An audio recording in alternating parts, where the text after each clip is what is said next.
In today's video, I'm going to teach you how to split a transaction in QuickBooks Online.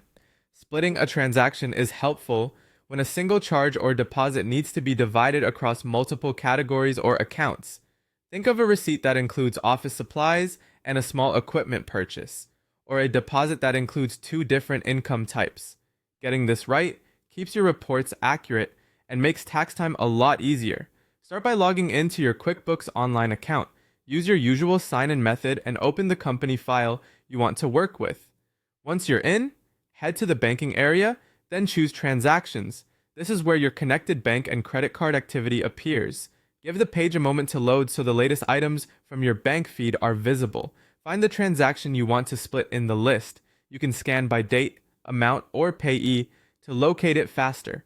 Click the transaction to open its details. If this is a single charge that covers multiple purposes, you're in exactly the right place.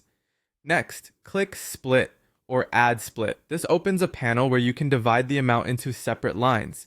Each line will represent a different category or account.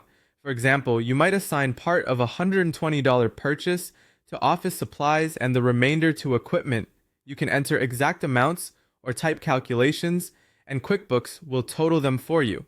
If your company uses customer or project tracking, class, or location, you can fill those in on each split line as well. Adding a clear memo, something like April team meeting materials and label maker, will help future you remember what happened. Make sure the sum of all split lines matches the full transaction amount. If it doesn't, adjust the numbers until the difference is zero.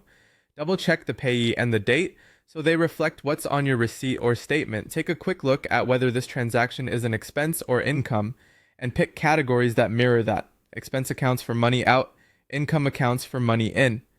When everything looks correct, click Save.